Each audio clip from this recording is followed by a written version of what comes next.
Hello crafty friends, welcome to this messy mixed media card making video.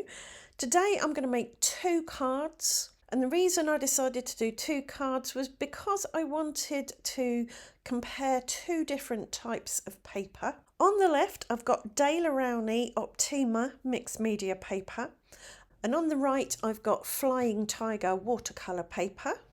I taped both of them down to my glass mat with some washi tape and then squirted them with some water and brushed that water around to spread it out. And then I brought out two of my luscious pigment powders. These are from Indigo Blue. For these cards I used the teal and the crushed violet, or crushed velvet I think it's called. And all I did was dip a little makeup brush into the powders and then tap the powders over the wet paper.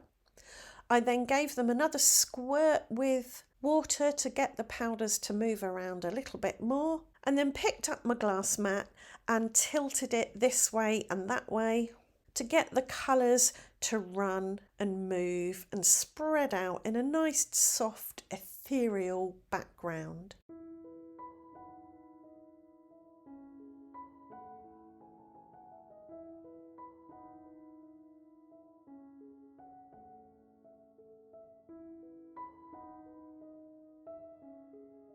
I did use a little paintbrush to poke any lumpy bits of powder that were still there, and added a bit more water with my sprayer. And then I left them overnight in a warm place in my lounge, not my damp cold conservatory where I craft. And as I say, I left them overnight to dry and then worked on them the next day. Both cards handled the water and colour well, but the Daler Rowney definitely beat the Flying Tiger because there were little speckles in the Flying Tiger paper where the water didn't soak into it at the same rate. You should be able to see that in the close-ups.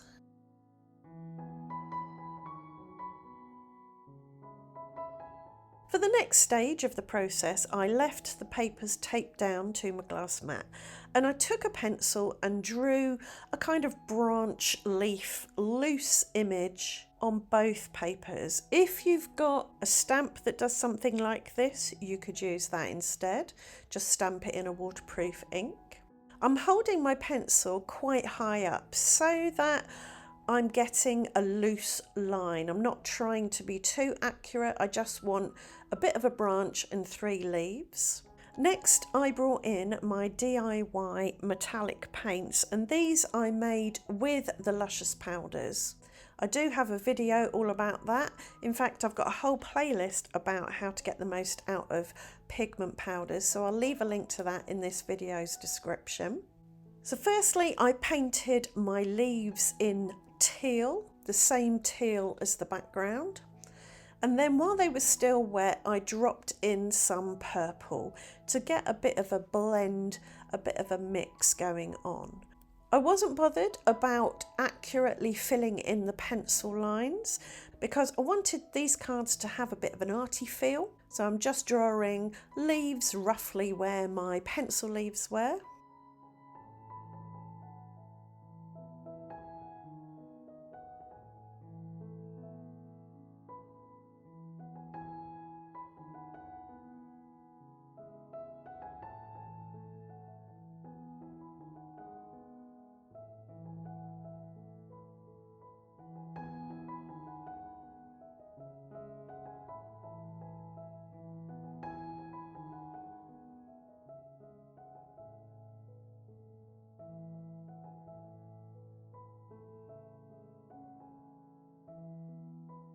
Once I got the initial colour down, I gave them a bit of a squirt with some more water to encourage the colours to blend a bit and to escape from the leaf shapes that I'd painted.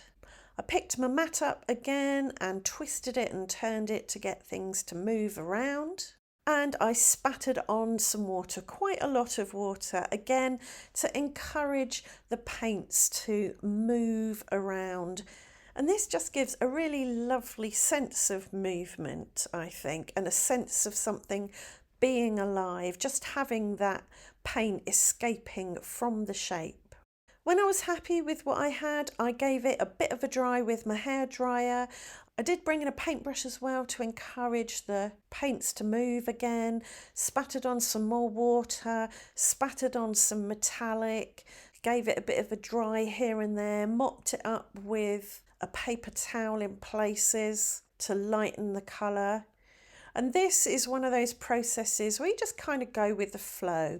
You paint, you squirt, you poke it with a paintbrush, you give it a bit of a dry, you splatter on some more water, you pick it up with a paper towel, and you just keep going until you're happy with what you've got.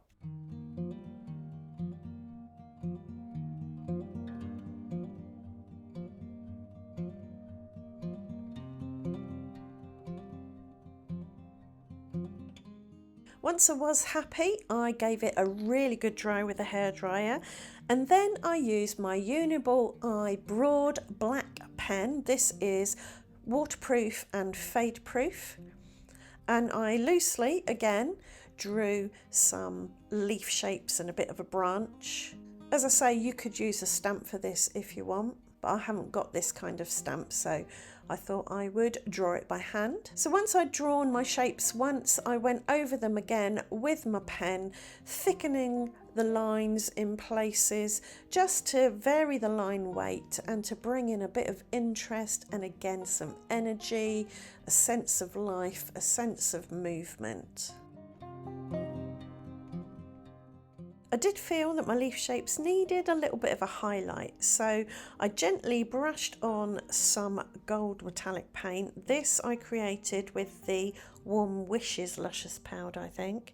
And once I'd done that, I spattered some gold on as well. And this just brings in a bit of something different. It's still metallic, but it's a nice little addition, I think.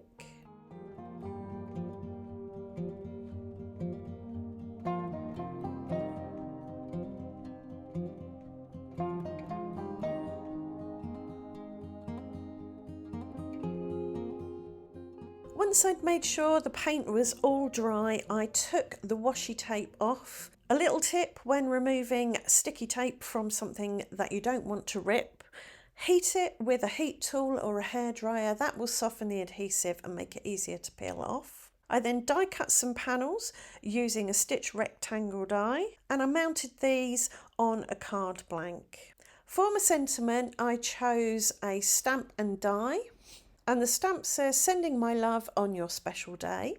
I stamped this in black ink on a bit of copy paper, and then I die cut the shape from a bit of card and lined it up over the stamp on the copy paper so that the stamped image was perfectly central in that die cut hole. I then put the die cut back in the hole and stamped it, and I got two stamped sentiments perfectly aligned.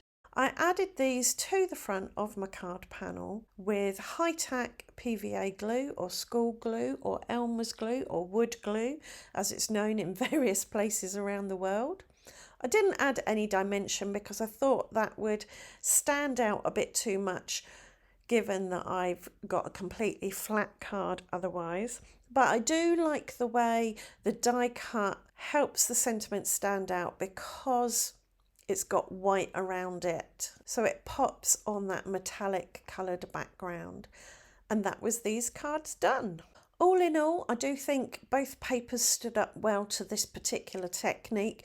I do prefer the Daler Rowney as I didn't get the little spots appearing, but they do add a little bit of texture to the Flying Tiger card. Right, I hope you've enjoyed the video. I hope it's given you some ideas of things you can do in your own card making.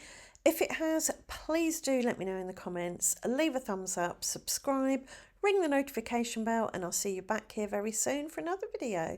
Thanks for watching. Bye for now.